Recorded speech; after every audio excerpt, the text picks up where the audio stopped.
Istilah sembahyang, yaitu sembah kepada Sang Hyang Widi atau sembah kepada Sang Hyang Tunggal, yang sampai saat ini juga lestari di desa-desa. Mau kemana? Mau sembahyang di mana?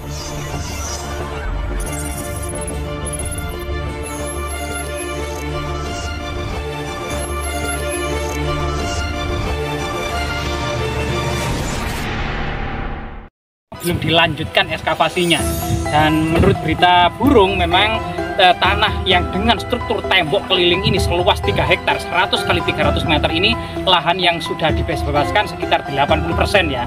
Nah, ini tinggal sedikit saja, sehingga kemudian cerita bagaimana dibalik kisah temuan tembok ini luar biasa sekali jika kita kemudian mengacu pada sumber negara Kertagamat Empu Prapanca yang nama aslinya adalah Dang Acarya Nadendra atau Samget Padelegan Dang Acarya Nadendra. Dalam kitabnya Negara Kertagama atau Desa Warnana tahun 1365 bahwasanya melukiskan ya atau menulis tembok-tembok istana kerajaan Majapahit dengan ungkapan Kutanya Batabang Umidr Makandel Aruhur. Jadi tembok-tembok istana Majapahit terbuat dari batu bata merah umidr berkeliling gitu ya. Kemudian ternyata ini merupakan salah satu dari bagian tembok istana. Diduga ternyata tidak hanya Raja Majapahit saja yang memiliki istana-istana sebesar 3 hektar, melainkan juga raja-raja daerah. Ada Raja Daha, ada Raja Kahuripan, ada Raja Tumapel, ada Raja Wengker, ada Raja Matahun, ada Raja Lasem, Pajang, Mataram, Pangembangan, termasuk kemudian Pamotan dan lain sebagainya ya, banyak sekali. Termasuk diduga kemudian tidak hanya kemudian raja-raja yang memiliki istana, pejabat tinggi kerajaan Majapahit, diantaranya adalah Parah Pate, Tumenggung, Demung, Kanuruhan, Rangga. Ini juga memiliki istana-istana yang disebut dengan Sang Panca Ring Wilwatikta. Sedangkan susunan dari raja-raja daerah dan raja-raja pusat ini memiliki forum namanya Pohnarendra atau Batara Sapta Prabu, yang artinya memang mereka adalah tempat bermusyawarah dalam merembukan urusan-urusan kenegaraan.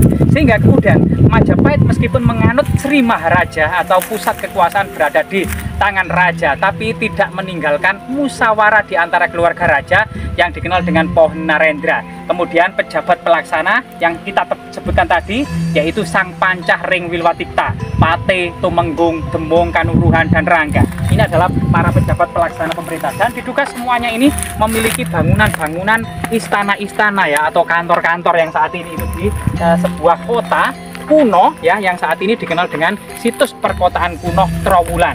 Ternyata misalnya dalam penelitiannya Nur Hadi Rangkuti itu juga menyebut ternyata di pojok-pojok kota itu ada yoni raksasa, ada yoni Klinterjo yang jika ditarik lurus ke selatan bersambung dengan yoni Lebak Jabung.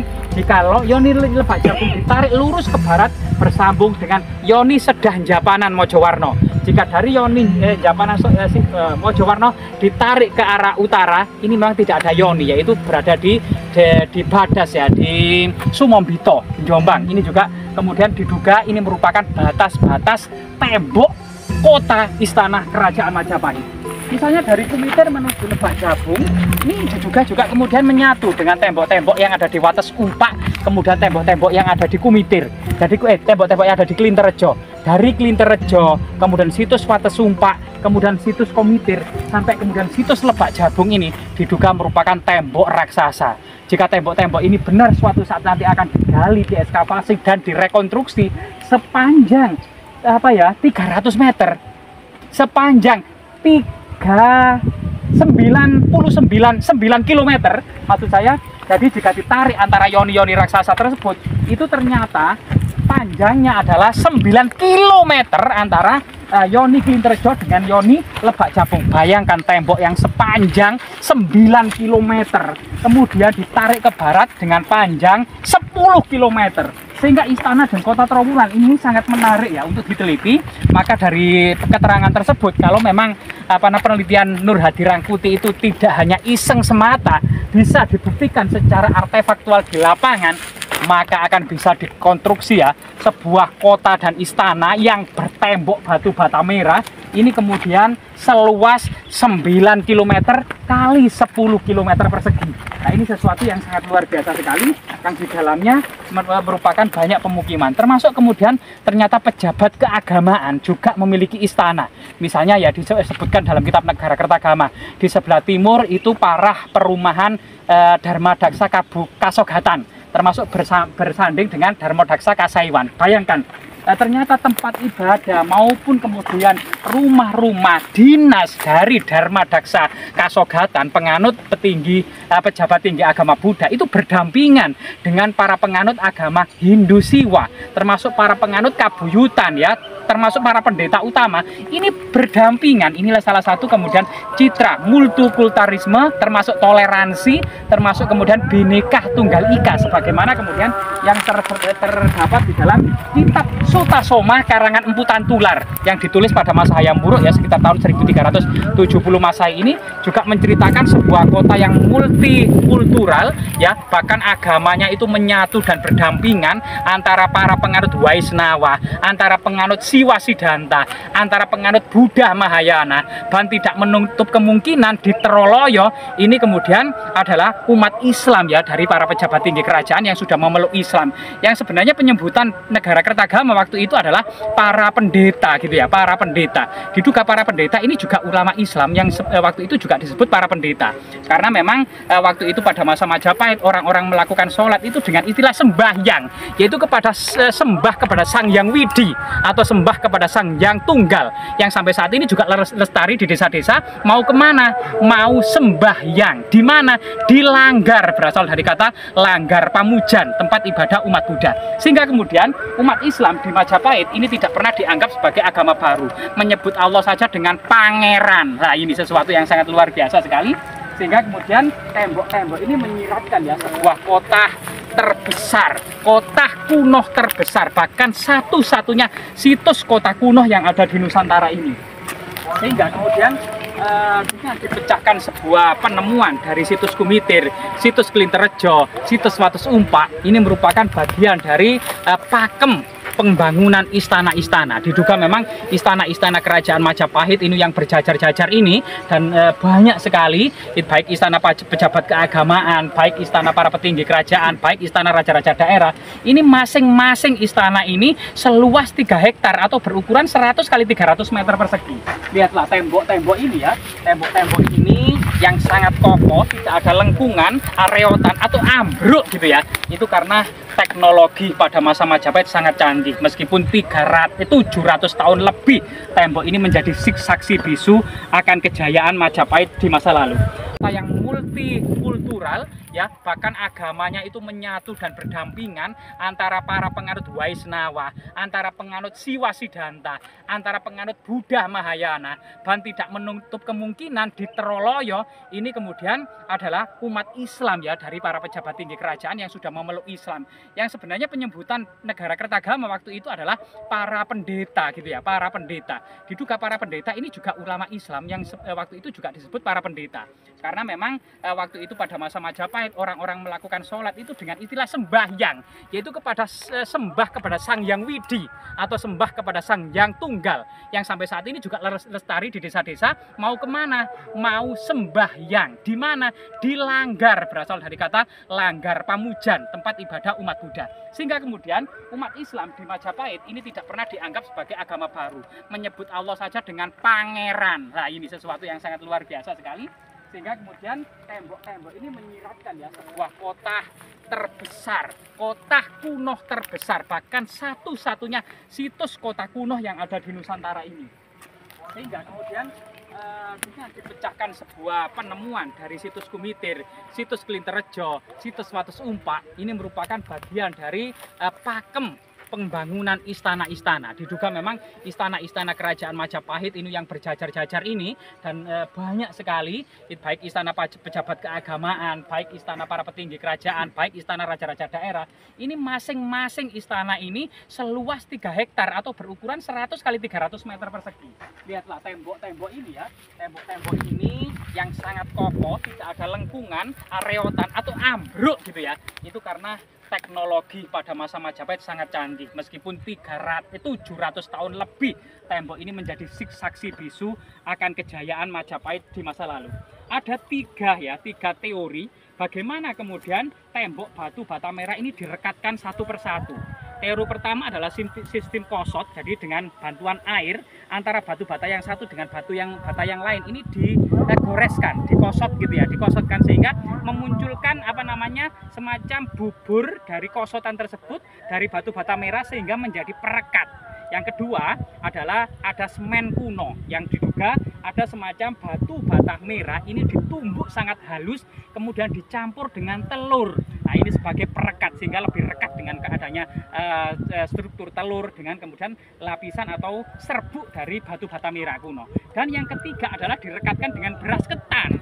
Jadi beras ketan itu kemudian dimasak seperti bubur gitu ya, seperti lem gitu ya, itu kemudian bisa digunakan untuk perekat. Kemungkinan juga ditambah dengan campuran atau adonan batu bata yang sudah dilembutkan. Nah ini salah satu teori yang berkembang hingga saat ini. Namun kebenarannya gitu tetap menjadi misteri akan bagaimana kemudian leluhur kita memiliki teknologi yang begitu rekat, begitu kuat hingga saat ini antara batu bata yang satu dengan batu bata yang lainnya ya. Ini sangat luar biasa sekali. Bahkan diduga memang ini adalah sebuah talut dari sebuah tanah yang ditinggikan. Jadi di sana itu kemudian ada sebuah tanah yang ditinggikan berbeda dengan bagian bawah ini. Bahkan kemungkinan dari tembok yang sana bagian bawah ini ditemukan pasir-pasir atau lumpur-lumpur. Jadi bagaimana indahnya gitu ya tata kota dan masing-masing istana jika dikelilingi oleh kanal-kanal, kemudian ditanami bunga teratai yang dari kejauhan jika kanal ini agak luas gitu ya, kemudian mengelilingi istana-istana bak sekuntum teratai yang mekar di atas danau, dan itu kemudian banyak sekali. Nah ini luar biasa sekali ya. Jadi kemudian nilai estetika, nilai keindahan, nilai kekuatan dari kemudian istana-istana pada masa kerajaan Majapahit itu sangat luar biasa sekali, karena kemudian kanal-kanal itu diduga kemudian ditanami bunga teratai dan sangat luas ya. Dan ini sesuatu yang patut kemudian kita menjadi pelajaran atau kemudian menjadi pengalaman darinya.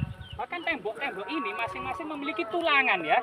Jadi sekitar panjang sekitar 10 meter atau kemudian 8 meter. Setiap 8 meter ini ya, ada tulangannya. Pilar. Ada pilar-pilar ya, pilar kokoh-kokoh. Kita lihat bandingkan dengan Wall of Constantinople atau The Great Wall of China gitu ya, tidak kalah. Apakah mungkin kemudian konstruksi benteng-benteng ini meniru dengan Wall of China atau kemudian The Great Wall of Constantinople? Itu karena semaraknya perdagangan kan ya. Jadi ada tulangan-tulangan seperti ini atau kemudian pilar-pilar setiap 8 meter ini sesuatu teknologi yang tentunya gitu ya sangat luar biasa sekali. Jadi selain kemudian keindahan setiap tulangan atau setiap pilar ini memperkuat konstruksi bangunan tembok benteng istana ini, juga diduga kemudian Majapahit itu juga merupakan bangsa penjelajah dunia. Jadi mengelilingi Tiongkok. Dari leluhur kita para Majapahit, kemungkinan para Tumenggung ini kemungkinan menjadi telik sandi untuk menyelidiki kemudian konstruksi istana-istana dan kota-kota yang ada di Tiongkok maupun konstruksi kota-kota yang ada di Konstantinopel Eropa ya, yang saat ini Turki. Karena memang dengan tulangan-tulangan atau pilar-pilar seperti ini yang jika ditarik ke atas ini adalah bagian fondasi diduga ya. Jika ditarik ke atas itu benarlah apa yang dikatakan oleh Mahuan ketika bersama rombongan Cingho masuk ke ibu kota dari Pelabuhan Canggu, berjalan setengah hari ke arah kemudian barat laut ya, ke arah barat daya, ke arah barat daya sana itu dari Canggu itu berjalan setengah hari, itu akan bisa menyaksikan bagaimana tembok-tembok istana Majapahit itu ternyata terbuat dari batu bata merah setinggi 3 cang ya, ukuran dari Tiongkok pada waktu itu. Dan memang dalam negara Kertagama yang untung terselamatkan ya, jadi Berandes waktu berkeliling ke Pura Cakra Negara yang ada di Lombok itu dari sekian banyak yang dibakar menyelamatkan satu manuskrip yang ternyata adalah negara Kertagama, yang ternyata di Pulau Bali banyak padanannya, itu memuat informasi yang sangat detail tentang tata kota dan istana kerajaan Majapahit. Bahkan dikatakan gitu ya, pohon Bramastana berkaki bodi, berjajar panjang, berbentuk aneka rupa tempat para tanda menjaga Paseban. Jadi di dalam kota itu setiap jalan-jalan yang luas dan lurus itu kiri kanan ditanami pohon beringin. Disitulah kemudian para tanda ya, para kemudian pejabat menjaga Paseban itu kemudian berteduh di bawahnya. Nah ini sesuatu yang sangat luar biasa sekali. Bagaimana kemudian bersumber manuskrip yang terselamatkan kemudian dikorelasikan dengan sumber-sumber artefaktual yang ditemukan di lapangan atau sumber-sumber monumental yang ditemukan di lapangan ini akan menjadi sebuah kesimpulan, baik itu kemudian negara Kertagama, para raton, Kidung Wargasari, dan berbagai macam prasasti serta berita-berita luar negeri dari Persia, dari Arab, dari India, dan dari Tiongkok yang diterjemahkan oleh Grunewald. Ini semuanya menunjang bagaimana sih sebenarnya tata kota, kehidupan masyarakatnya, antropologinya, pakaiannya, kerisnya, gaya rambutnya, semuanya telah dicatat oleh Mahuan, termasuk kota-kota dan istana-istananya. Semoga kemudian tinggalan yang sangat monumental di situs Kumitir ini menjadi dan bisa menyibak tentang sejarah istana pada masa Kerajaan Majapahit.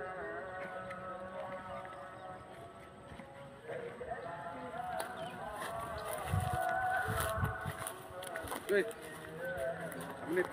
Eh?